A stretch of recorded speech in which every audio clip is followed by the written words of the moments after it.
Well, it is now 98 days until Election Day, and Democrats are holding a 7-point lead when you look at the congressional generic battle, that according to Real Clear Politics average. Now, Democrats, they need a net gain of 24 seats to take the House back, and if history is a guide, they appear to have a chance, if not a good chance, to do it. Gallup says the party out of power wins an average of 36 seats when the president's approval rating is below 50%.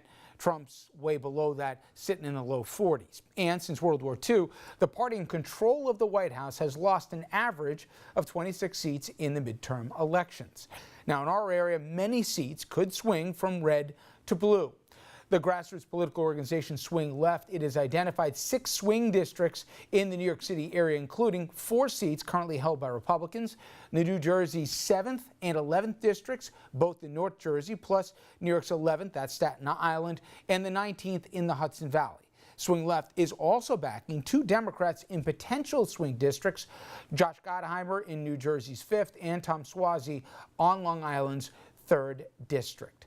Swing Left is also focusing on 7 districts in the Philly and South Jersey area, all last or currently held, I should say, by Republicans, including New Jersey's 2nd and 3rd districts, plus 5 districts in the Philly area, all redistricted for this year's election after a state Supreme Court ruling. And joining me now is Ethan Todras-Whitehill, he executive director and co-founder of Swing Left. Ethan, thanks for the time. Thanks for having me. Before we dig into some of the particular races of interest to our viewers, talk about how you guys came about in the mission statement. Well, the interesting thing is I have no real background in politics. I'm just like everybody else who woke up the day after Trump was elected and just felt like I had to do something. Now, I was a writer and I was a teacher living in Western Massachusetts, and so I didn't know what to do, but I knew, because I was a bit of a political nerd, that it was going to be all about the House. And I knew some of those stats you just mentioned about how midterms typically swing against the incumbent. So I wanted to do something because I had sat on the sidelines. I have, young children. I hadn't done anything to help out Hillary Clinton, but I knew I couldn't sit on the sidelines any longer. So I started thinking, what could I do? And I came up with this idea of, finding my closest swing district. I live in a deep blue district in Western Mass. I had just voted there. No Republican even ran on my ballot. So I couldn't make a difference there for flipping the House. So I went online and I started looking, and I found New York 19 just across the border. It was just, an hour and a half away. And that was a district Republican had won, John Faso, by 8 points. And I started to write a Facebook post about how I was going to focus on this, and this is my closest swing district, and where's yours, and what are you going to do? And I stopped and I thought about it and said, well, I think other people would like a tool that does that for them, right? I'm young enough to think there should be an app for that, right? And so that was the idea of it, just a tool to help connect people with their closest swing district. And then, we should collect people's email addresses, and we should give them things to do to make a difference in those swing districts. And that's how we got started. You spent a lot of this summer and spring road tripping around, and I'm curious. I know what we in the media think the big issues are, but I'm always surprised when we're off camera and I'm talking to people what they care about. And it's not the same things that I think either dominate the front pages or programs like this. What have you found has driven either enthusiasm, concern, that may surprise the general public, whether it's in a purple district, a red, a blue? I know you're focusing on the swing areas, but what do you think will drive people's decisions in November? Those people in the middle. Well, we're focusing on swing districts, but not on swing voters, because we believe that this is a base turnout election, that whoever's base is more excited to vote is who is going to win. And that's what we've seen in the special elections. Look, when our volunteers are out there talking to these voters in these swing districts, it's like almost like a spiritual experience in terms of like the impact they're able to have. They go out there and they say, how do you feel about Donald Trump? And the voter at the door says, I don't like Donald Trump, but we can't do anything about him until 2020. And they say, well, how do you feel about John Faso? Who's John Faso?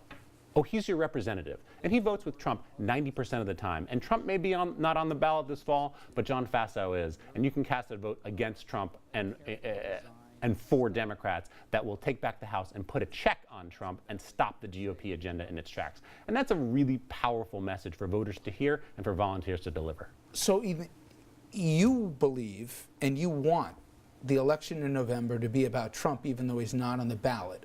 I've heard from a lot of folks, though, that are close to this, that are managing campaigns, if the Democrats don't offer an alternative, just saying not Trump won't be enough. And I totally agree, and I think the candidates are doing a really good job of that. I think Trump is in the background of everything. But I don't think that means the candidates need to be out there talking about Trump. I think they're largely doing a really good job, talking about their personal story, how they sort of came to run, the issues that are important to their districts, things like healthcare cuts don't do anything for the middle class. I think they're hitting all the right issues because Trump is going to be the major issue, but it's going to be in the background. If they try to make it in the foreground, that's probably not going to be the best approach. But I'm not a political pundit. I don't have that kind of perspective. What I know, what I see is that what's really motivating volunteers and left-leaning voters is opposition to Trump and knowing that the vote that they can cast this fall can make a meaningful difference in stopping the GOP's agenda. That's the message that really resonates with a lot of the left-leaning folks. So if the mission statement is to elect more Democrats in the swing districts, and the reference I'm about to make isn't a swing district, it's solidly blue, but nonetheless, when Alexandria Ocasio-Cortez won, she beat a reliable Democrat, Joe Crowley, progressive by any standard if you look at his voting record.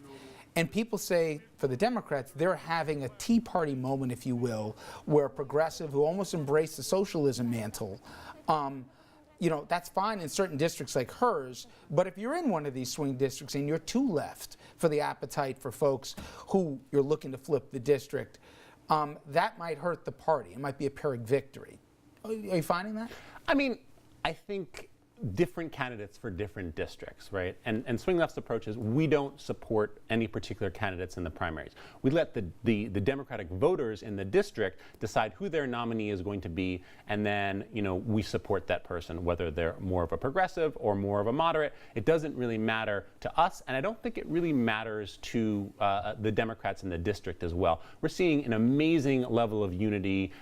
Even after these really contentious primaries, everyone's like, okay, that's over. This is our person. This is the person who's going to help us take back the House and put a check on Donald Trump. I'm supporting this guy or this woman, regardless of my political persuasion, because this year is just too important. The stakes are just too high. Okay, you obviously have a lot more ground research than I do. I'm curious, and we're under 100 days out here. A lot of times, obviously, turnout is the hugest thing, whether it be communities of color or younger voters, millennial voters.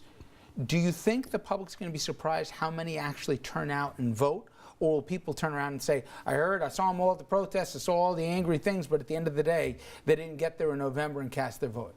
Right, and that's our concern. We think there's a lot of amazing energy out there, but it's in these deep blue districts. And if all people do is vote this cycle, if all they do with all their energy and all their anger and all their angst is to vote, we very well could lose. But if all that protesting, if everyone who's protested, who's called their senators and their representatives is getting out there and volunteering, knocking doors in these critical swing districts, donating to these critical swing district candidates, we think that, all of us together, we can flip the margin, flip the House, and put a critical check on Donald Trump. Okay. Is swing left just about 2018, or is it beyond?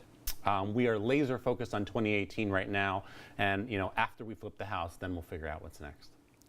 Getting used to this. You didn't come from the world of politics, but you knew how to answer that one. Thank you very much. Coming up next, merger talks in Westchester that could affect hundreds of businesses. Our Ray Ramundi joins us with more on that.